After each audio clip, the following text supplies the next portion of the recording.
lacagta maanta aan caruurta u qoondeyn iskuulka inay ku bartaan waa 33 milyan iyo 500 haddii ilaahay laga cabsado lacagtaas haddii si fiican loo isticmaalo soo ardayda receldaad si fiican uma gaaraysa marka waxaan baryay bishii toddobaadna waxaan ku dari doonaa inteed kale ilaahay hadduu ilaaha 33 milyan iyo 500 oo kale marka waxay isku noqonaysaa 67 milyan soo maaha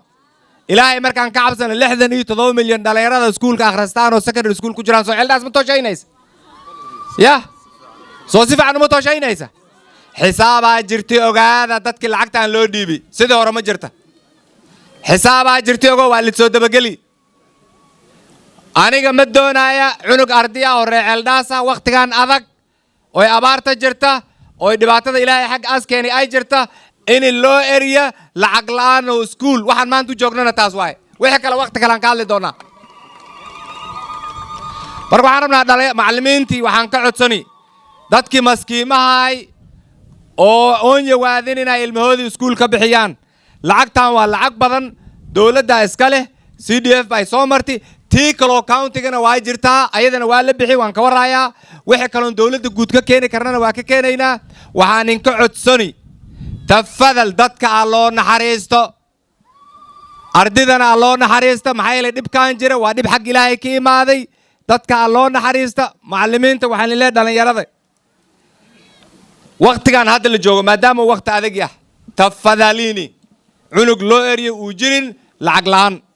marka waa ku mahadsantihiin ningependa nishukuru kamati ya CDF kwa kazi ambayo mmefanya and now officially launch the elders the NGCDF elders bursary reward for secondary schools kwa hiyo kiwango ambayo mnaiona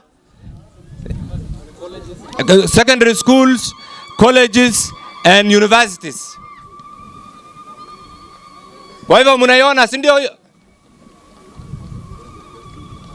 kwa hivyo I officially launch pesa taslimu mmeiona 33 milioni 33 na 1500